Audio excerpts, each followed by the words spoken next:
Alors la parole de Dieu serait dans ton cœur. Tu vas simplement dire cette prière avec moi. Seigneur Jésus-Christ, nous te connaissons comme la parole. Et ta parole est la vérité. Ce matin, Seigneur, parle à mon cœur. Que mon cœur, Seigneur, soit une bonne terre, labourée, fertile et prêt à recevoir la semence qui vient de toi. Seigneur, remplis-moi de ta parole. Seigneur, éclaire-moi par ta parole. Seigneur, transforme mon cœur par ta parole et que ma vie soit un témoignage à la gloire de ton nom. Au nom de Jésus-Christ, j'ai ainsi prié. Amen. Amen. Gloire au Seigneur. Maintenant, tu vas prendre ta Bible, tu vas ouvrir Lévitique 23, versets 15 à 21. Lévitique 23, versets 15 à 21.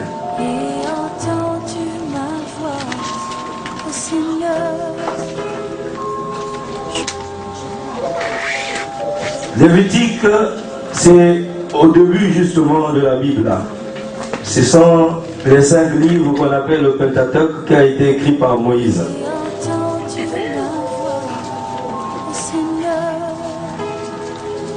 Genèse, Exode, Lévitique, Nombre, Deutéronome. Nous allons lire Lévitique 23, verset 15 jusqu'au verset 21.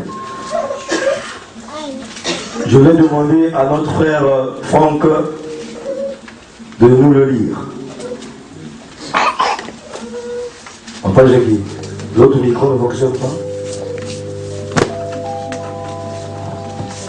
Vas-y.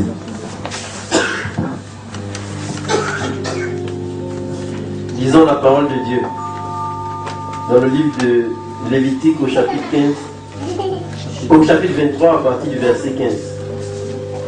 Depuis le lendemain du sabbat, du jour où vous apporterez la gerbe pour agiter de côté et d'autre, vous compterez 7 semaines entières.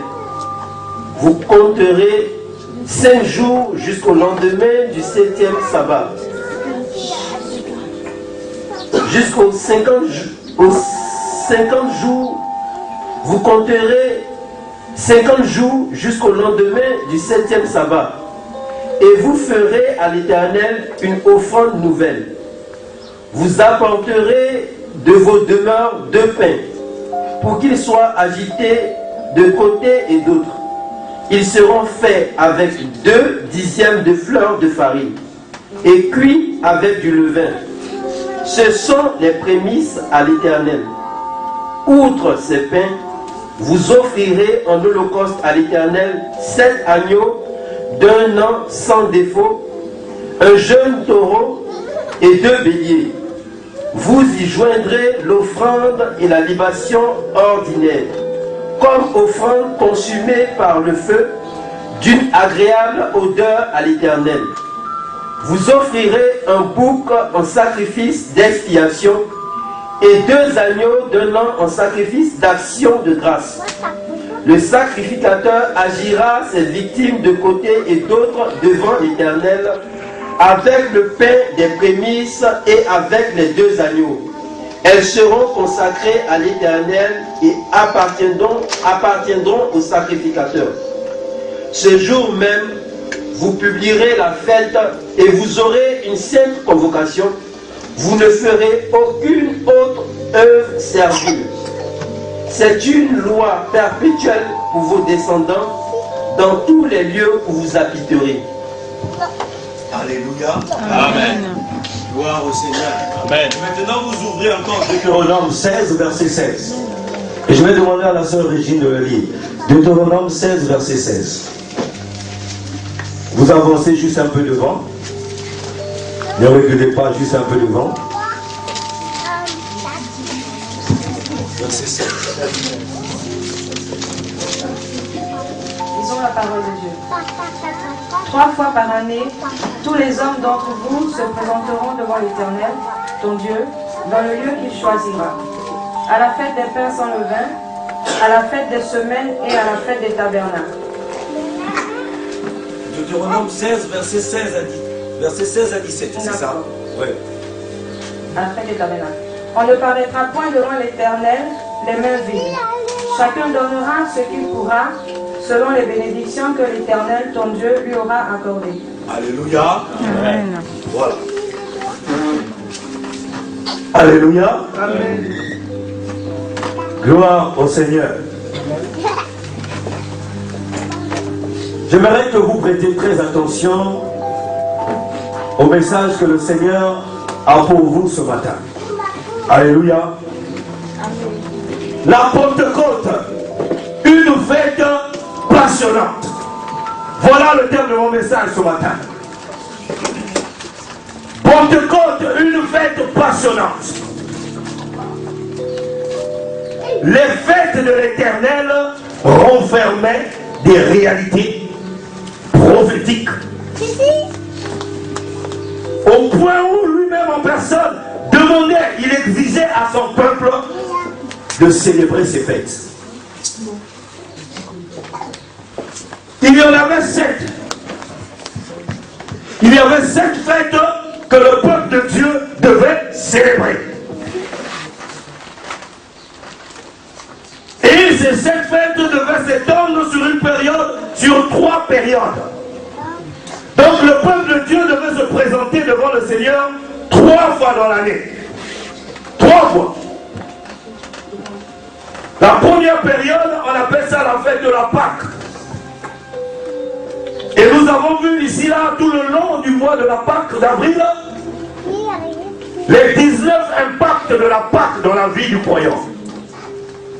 Quand on demande aux gens c'est quoi la Pâque, ils disent Jésus-Christ est ressuscité.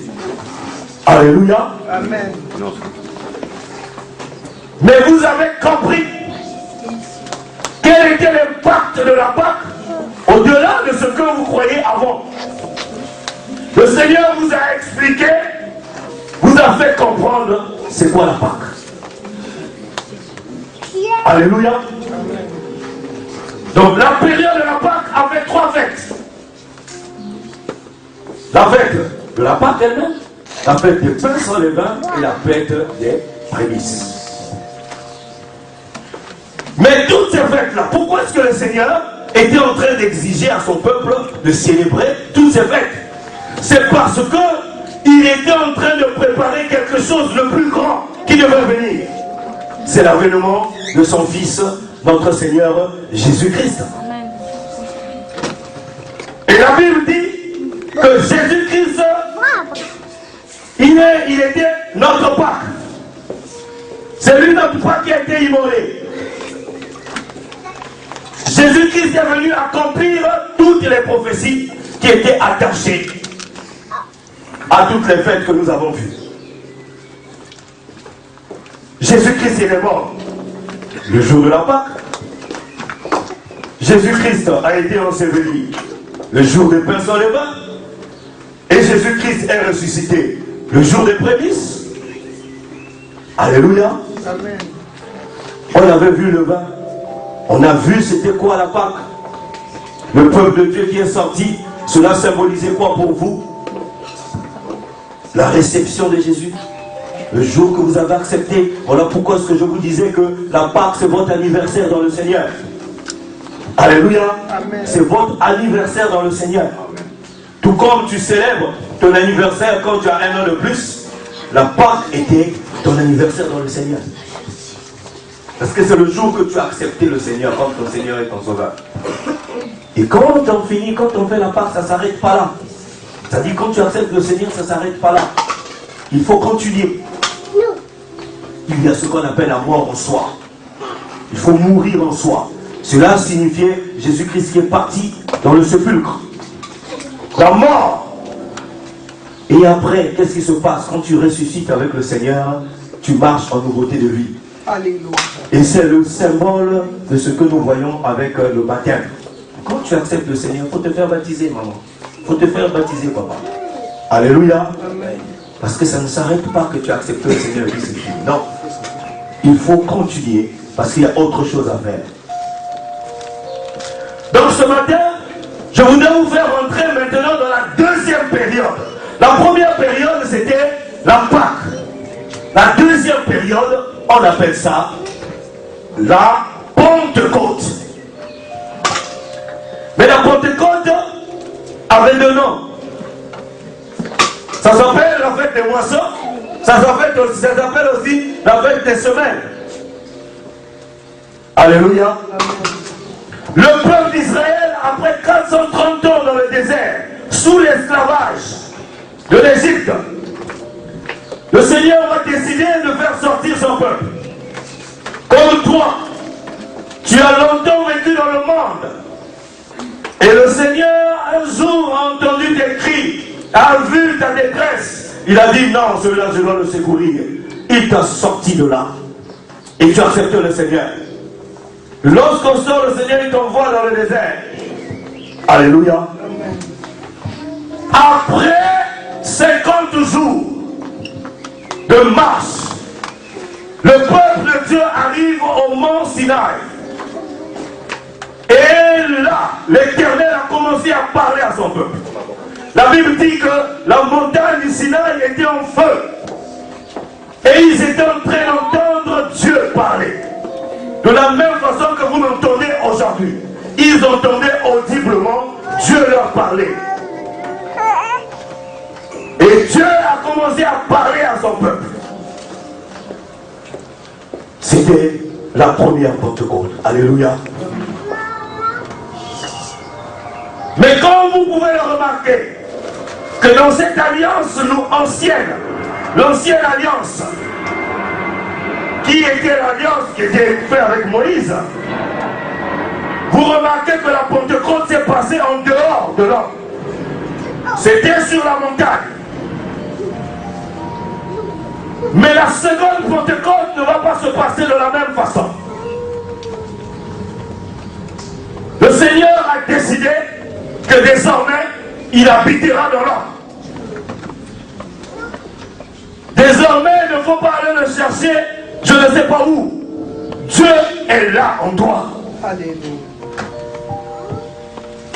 Dieu a décidé de faire de ton corps son temple. Dieu a décidé de faire de toi un instrument pour la gloire de son nom.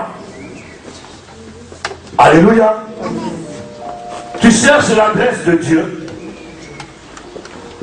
Tu cherches l'adresse de Dieu. Il est dans ton cœur. Alléluia. Alors ce matin, j'ai seulement 6 choses à vous apprendre. Je vais vous donner 6 clés. Les clés sont faites pour ouvrir et pour fermer. Non, ça dépend dans le sens que tu l'actionnes. Si tu l'actionnes mal, elle fermera ta vie. Alléluia. Si tu l'actionnes bien, elle ouvrira les choses. Alors ce matin, 6 clés pour ouvrir les portes de l'impact de la Pentecôte dans chacune de vos vies. Les fêtes de l'Éternel ne sont pas faites tout simplement pour célébrer, parce qu'elles ont un impact personnel dans chacune de nos vies. Et on a vu pour la Pâque quels étaient les impacts. 19 impacts. Et aujourd'hui, sur la Pentecôte, j'ai simplement 6 clés à vous donner. Et ce matin, nous allons comprendre la première clé. Je ne pourrais pas faire les 6 clés aujourd'hui. Alléluia. Mais nous allons ouvrir 3 portes ce matin. Nous allons prendre 3 clés pour ouvrir 3 portes. Et le dimanche prochain, nous terminerons. Comme ce sera aussi la fin de notre mois de Pentecôte. Alléluia. Nous terminerons cet enseignement passionnant. Alors, tu vas ouvrir ta Bible dans Exode 30, verset 30 à 32. Est-ce que vous êtes prêts? Oui. Alléluia. Amen. Est-ce que vous êtes prêts à ouvrir la première porte? Amen. Alléluia. Amen. On ouvre la première porte. La première clé ouvre la porte. Nous allons le lire. Exode 30, verset 30 à 32.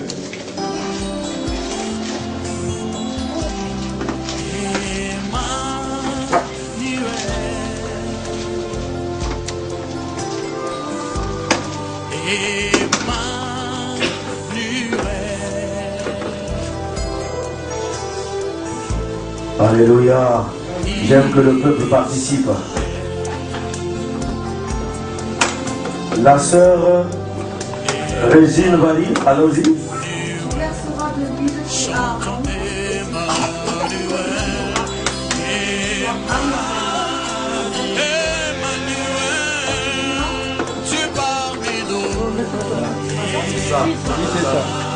C'est ça, oui. Alléluia, Emmanuel. Il s'appelle. Tu diras aux Israélites, fais pour moi l'huile de l'onction.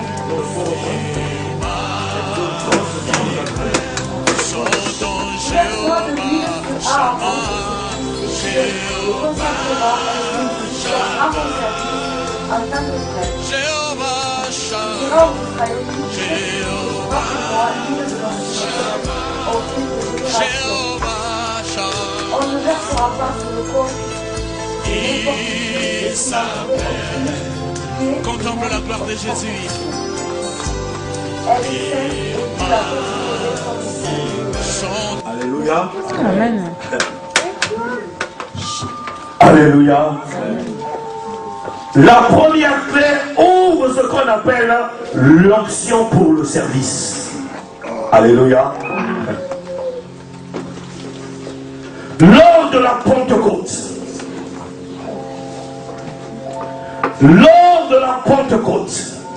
d'abord je vous explique d'abord le mot comme Pentecôte parce que certains parfois ne comprennent pas ça. Alléluia. Pentecôte, elle veut simplement dire 50. Alléluia. 50. C'est aussi simple que ça. Le mot Pentecôte, ce n'est pas le même mot qu'utilisent les Israéliens. Les Israéliens utilisent le mot Shavuot. Donc quand chez eux là-bas, ils sont en train de célébrer la Shavuot. Mais il y avait des Grecs. Ces Grecs, on les appelait les hellénistes. Donc ces hellénistes, ce sont des Grecs, c'est-à-dire, eux se sont convertis au judaïsme. Et comme ils étaient convertis au judaïsme, pendant que le peuple de Dieu, ils appellent Shavuot, eux, chez eux, les Grecs, ils ne sont pas israélites. Eux, ils disent Pentecôte. Là-bas, Shavuot, ça veut simplement dire 50. Maintenant, c'est ce qui se passe. La Pentecôte, ça se passe le 50e jour, juste après la fête des prémices, au moment de la Pâque. 50 jours après. Vous avez remarqué que le peuple d'Israël, pour quitter l'Égypte et arriver à la montagne du Sinaï, ils ont fait 50 jours. Alléluia. Amen. Le peuple de Dieu, qui est l'Église, Christ, quand il est mort, le 40e jour, il est monté au ciel. Et le 50e jour, qu'est-ce qui s'est passé? Il a envoyé l'Esprit de Dieu. Mais il voulait faire quelque chose de spécial. Pourquoi? Il a demandé, vous allez remarquer que les Grecs, là, qu'on appelait les hellénistes, pendant la fête de Shavuot, ils quittaient les contrées voisines et tous ils venaient à Jérusalem. Parce que c'est à Jérusalem où il y avait le temple de Salomon et c'est là où tout le monde louait Dieu. Ils venaient célébrer la fête là-bas, dans le temple de Salomon. Parce que eux aussi, ils étaient convertis au judaïsme. Donc pendant tout ce moment, tout le peuple était monté à Jérusalem. Et Jésus-Christ avait dit à ses apôtres de ne pas bouger de Jérusalem. Il devait rester là. Il devait attendre quelque chose. Alléluia. Donc à Jérusalem, il y avait du monde le jour en question. Tous les peuples qui sont venus pour célébrer la fête, eux ils venaient pour célébrer quoi? La Shavuot. Alléluia. Ils venaient pour célébrer la Shavuot, mais ils ne savaient pas ce que le Seigneur était en train de faire. Mais ses disciples qui étaient dans la chambre haute, ils étaient au courant, ils étaient déjà au parfum. Alors ils se retrouvent, eux tous ils arrivent et ils commencent à entendre des gens qui commençaient à parler en des langues diverses. Le Saint-Esprit est descendu en effusion. Il dit, il y a eu comme un vent qui a soufflé. Boum. Et les apôtres se sont mis à parler en langue. Le Saint-Esprit est descendu avec puissance. Et tous les gens qui disaient, ils croyaient que non, ces gars-là sont devenus des fous. Ils ont bu, ils sont ivres. Lorsque tu reçois le Saint-Esprit, lorsque le Saint-Esprit descend, mon frère, ma soeur, tu ne veux plus être la même personne. L'Esprit de Dieu, lorsqu'elle descend dans ta vie, tu ne peux plus être la même personne. Il y a eu ce qu'on appelle le baptême. Le baptême veut simplement dire immerger, baptizo, immerger, plonger. Alléluia. Ils étaient tous plongés. Mais les gens ne comprennent pas. Oh, mais ils avaient déjà reçu le Saint-Esprit, non?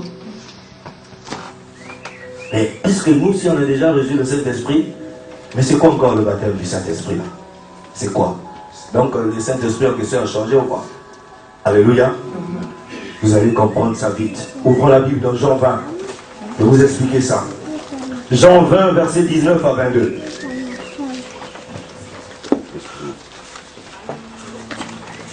Jean 20, versets 19 à 22.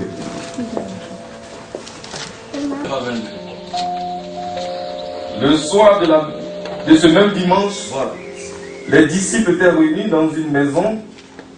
Ils en avaient fermé les portes à clé, car ils craignaient les autorités juives.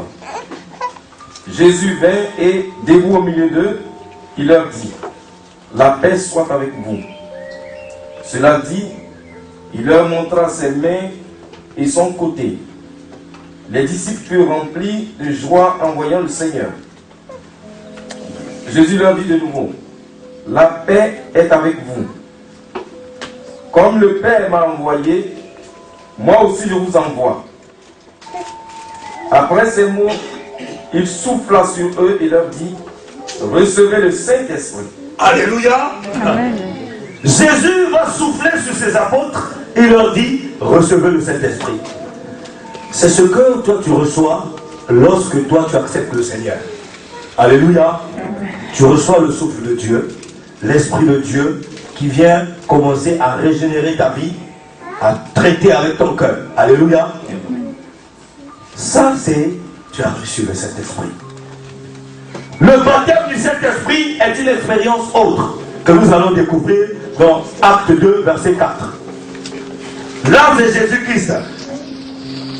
Malgré qu'il a déjà soufflé sur eux, mais il leur dit encore quelque chose que nous allons lire. Acte 2, verset 4.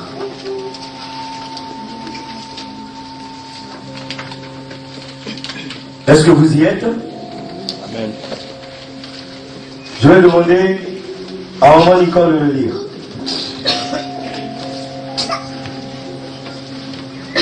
Et ils furent tous remplis du Saint-Esprit et se mirent à parler en d'autres langues, selon que l'Esprit leur donnait de s'exprimer. Amen. Alléluia. Amen.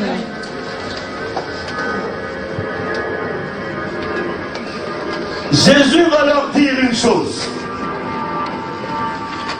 J'ai soufflé sur vous, vous avez reçu le Saint-Esprit, mais ne bougez pas, c'est pas fini. Alléluia.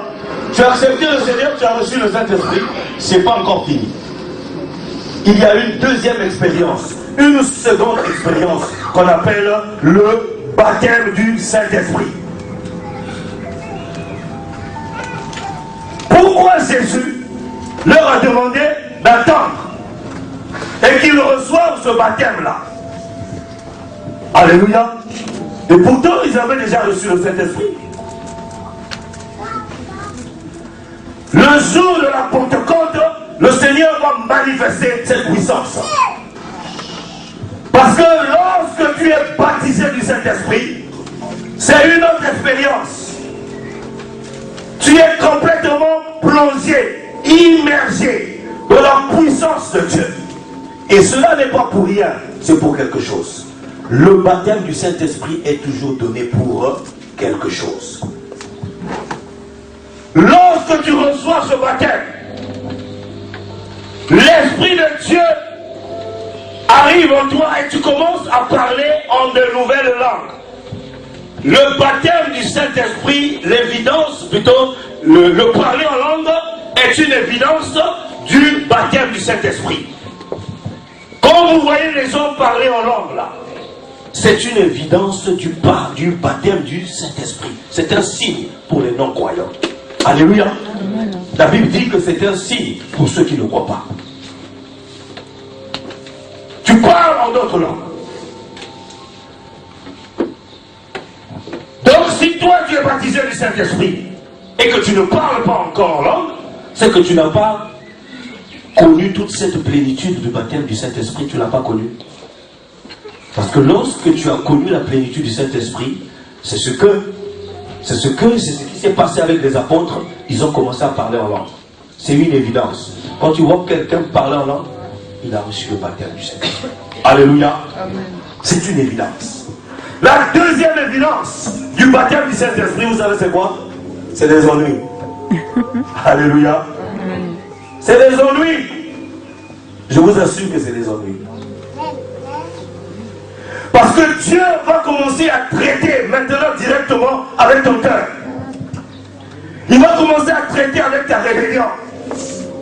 Il va commencer à traiter avec ton entêtement. Alléluia. Tu vas commencer à résister avec lui. Tu vas commencer à te battre avec lui. Mais c'est là que son œuvre commence à s'accomplir véritablement. Et qu'est-ce qui se passe après? C'est là que tu sauras que c'est toujours lui qui gagne. C'est toujours lui qui gagne. Et peu à peu, tu vas commencer à apprendre à céder. Tu vas commencer à apprendre à suivre. Alléluia. Dieu, c'est des ennuis, je vous assure. Oh Seigneur, j'étais pour moi tranquille. Alléluia. Il n'y a plus de tranquillité. Quand tu es baptisé du Saint-Esprit, Dieu va traiter avec toi. Tu sais pourquoi il traite avec toi comme ça, dans cette dimension? Mais c'est simplement pour quelque chose que nous avons vu. Il est en train de te donner l'onction pour le service. C'est pour le servir. Dieu est en train de traiter avec toi pour que tu le serves.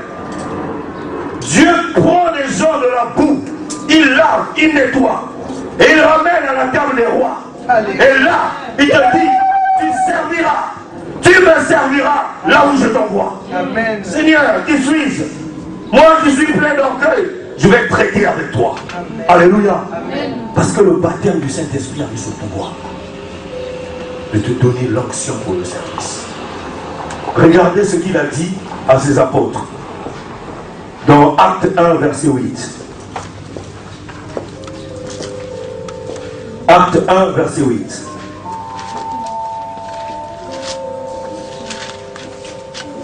Rassurez-vous, Dieu ne va pas vous oindre pour votre prestige. Hein? Dieu te oindra pour le servir. Alléluia. Alors si tu veux vraiment être baptisé du Saint-Esprit, sache que si tu es baptisé du Saint-Esprit, c'est pour le servir qui t'a baptisé. Alléluia. C'est pas pour autre chose. D'abord pour le servir. Allons-y. Acte 1, verset 8, ça dit quoi? Le frère Alexis. Actes des Apôtres 1, verset 8. Mais vous recevrez une puissance lorsque le Saint-Esprit viendra sur vous, et vous serez mes témoins à Jérusalem, dans toute la Judée, dans la Samarie et jusqu'aux extrémités de la terre. Alléluia. Amen. Alléluia. Amen.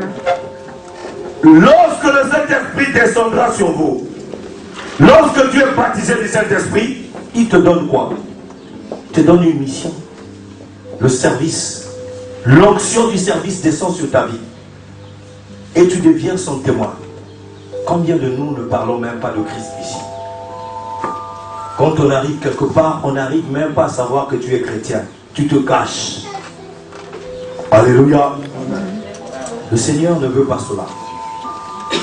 S'il a baptisé, parce qu'il voulait traiter avec la peur, avec la confusion, avec l'orgueil des apôtres, alléluia, il fallait qu'il traite avec tous ces vices-là qui étaient encore en eux, cette peur-là, ils étaient cachés. Alors, lorsque l'Esprit est arrivé, il les a plongés dans la plénitude, il les a plongés, ils sont tous rentrés dans ce courant. Maintenant, ils ont commencé à être portés. Ils ne regardaient plus à eux, mais ils regardaient au Seigneur, au roi invisible. Ils ne regardaient plus à leur faiblesse, ils ne regardaient plus à leur faiblesse, ils ne regardaient plus à leurs défauts. Maintenant, ils ont commencé à regarder à la force de Dieu qu'il vient de mettre en eux. Alléluia. Amen. Alors, ils ont commencé à servir Dieu. Ils sont sortis. Pierre s'est levé comme ça. Il a dit, nous ne sommes pas fous. Sachez que Jésus-Christ, que vous avez crucifié, il est ressuscité. Il a mis son esprit sur nous. Et dès qu'il a commencé à parler, 3000 personnes ont donné leur vie au Seigneur. 3000 personnes. Alléluia. Amen. Alléluia. Le courage est arrivé. Les gens qui balbutiaient, des gens qui étaient sans intelligence, des gens qui étaient négligés, des pécheurs, des gens de rien du tout. Le Seigneur a commencé à les élever grave. Alléluia. Amen. Quand le Seigneur te baptise du Saint-Esprit, non seulement tu parles en langue, il travaille dans ton cœur pour faire de toi un vase utile pour son service. Alors, sachez une chose. Quand tu veux servir Dieu, ne le sers pas avec négligence. Ne sers pas Dieu avec médiocrité. Les apôtres avaient des résultats impressionnants. Alléluia. Donnez le meilleur de vous dans le service. Voilà pourquoi il vous a baptisé. C'est pour vous donner la capacité. L'onction que Dieu met sur vous, vous donne la capacité. Vous ne le savez pas? Ouvrez vos Bibles dans Hébreux 13, verset 21, vous allez voir. Hébreux 13, verset 21.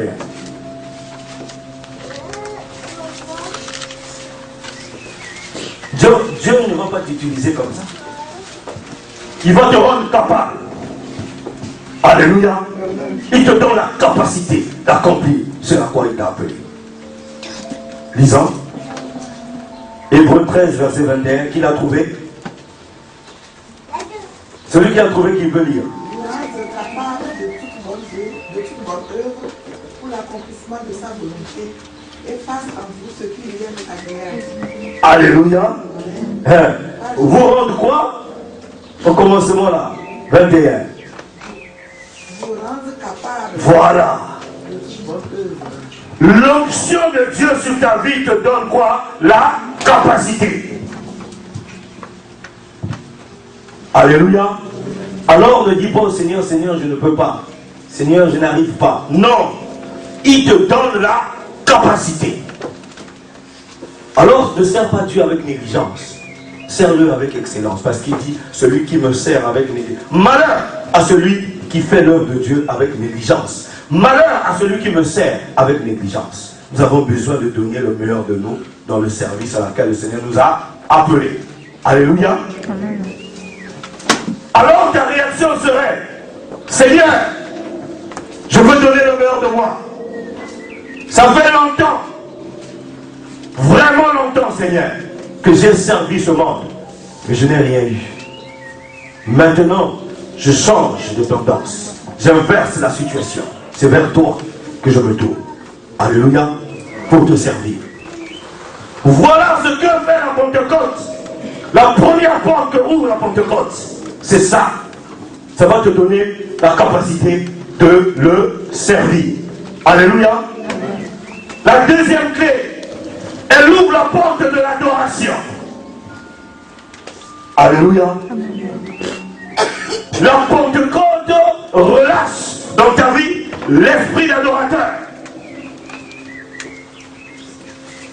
Alléluia. Tu reçois à la Pentecôte l'esprit d'adoration.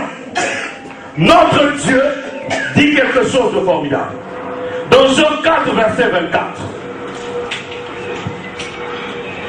Vous pouvez commencer à partir du verset 23. Il dit quelque chose de formidable. Il dit l'heure vient.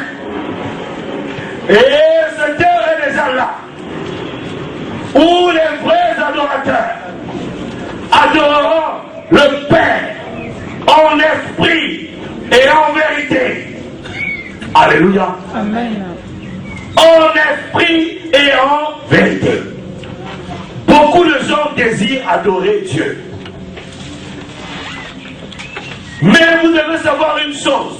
L'adoration de Dieu exige une chose. Le sacrifice. Alléluia. Amen. Il y a un élément, on appelle ça un dénominateur commun. Le sacrifice. Dans l'Ancien Testament, toute approche du peuple de Dieu, quand ils allaient pour adorer Dieu, ils emmenaient toujours un sacrifice. Et dans le Nouveau Testament, il y a aussi ce qu'on appelle le sacrifice. Et ils sont trois. Trois genres de sacrifices. Premier sacrifice, on appelle ça le sacrifice de louange. Le sacrifice de louange, c'est le fruit de tes lèvres qui confesse la grandeur de Dieu. Alléluia. Le fruit de tes lèvres qui confesse la grandeur de Dieu. Le deuxième sacrifice, ce sont tes biens. Alléluia. Ce que tu as, ce que Dieu te donne. C'est sous forme des dîmes que tu dois le faire. C'est sous forme des offrandes que tu dois le faire. C'est sous forme des aumônes que tu dois le faire. Mais tu dois donner. L'adoration exige donner. Il faut donner. Le troisième sacrifice, c'est quoi? C'est le sacrifice de ton corps. Alléluia. Amen. Voilà pourquoi est-ce que tu as vu Jésus, il a donné quoi? Est-ce qu'il a donné son linge? Il a donné son argent? Il a donné quoi? Le corps. Ouvre ta Bible. Romains 12, verset 1.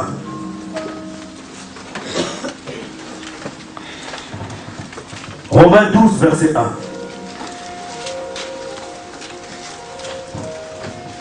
Vous allez comprendre quelle est vraiment la vraie adoration.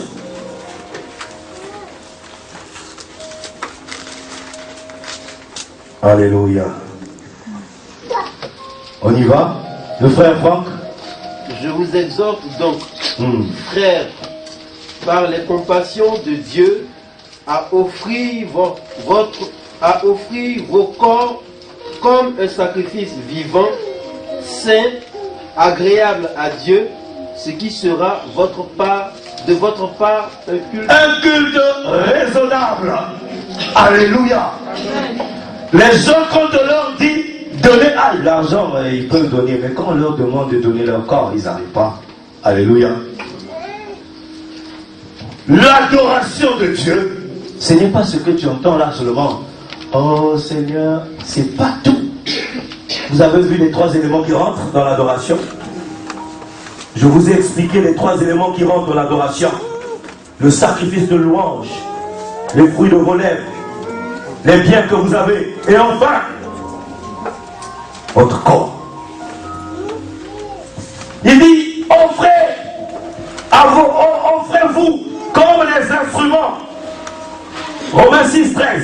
Il dit quelque chose de formidable. Offrez à Dieu, offrez-vous à Dieu, et mettez-vous tout entier à son service comme instrument de ce qui est juste. Voilà la véritable adoration. C'est un acte de soumission. La soumission était devenue un mot impopulaire aujourd'hui. Les gens n'aiment plus être soumis. Alléluia. Or, la soumission à Dieu est une véritable adoration. Et l'élément principal qui prouve la soumission, c'est l'obéissance. Alléluia. Tu ne peux pas dire que je suis un adorateur si tu n'es pas soumis à Dieu. Alléluia. Tu ne peux pas dire que tu es un adorateur si tu n'es pas obéissant. Alléluia. Alors, tu veux l'adoration? Sois soumis. Tu veux l'adoration? Tu veux être adorateur? Sois une personne qui obéit à la parole de Dieu. Alléluia. Dieu veut faire germer deux choses dans nos cœurs. Et il a signalé dans Ésaïe 61. Il y a deux plantes qu'il veut faire germer en nous. Deux plantes. La première, c'est le salut. Et la deuxième, c'est l'adoration. Alléluia. Ce sont les deux plantes qui doivent germer en nous. Alléluia. Ne perds donc pas ton temps à regarder ce que tu n'as pas encore. Alléluia. Mais regarde à ce que le Seigneur a déjà fait dans ta vie et glorifie-le. Alléluia. Adore ton Dieu. Tu sais quels sont les éléments de l'adoration désormais. Et je vais terminer ce matin par la troisième clé. La troisième clé ouvre la porte du repos. Alléluia.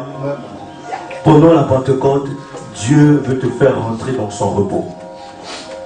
Alléluia. Quelqu'un qui est dans le repos du Seigneur, c'est quelqu'un qui est en permanence conduit par l'Esprit. Alléluia. Quand tu es en permanence conduit par l'Esprit, tu es dans le repos du Seigneur. Pourquoi nous allons... Es-tu là et entendu ma voix, ô Seigneur? Je suis perdu sans toi, crois-moi, j'ai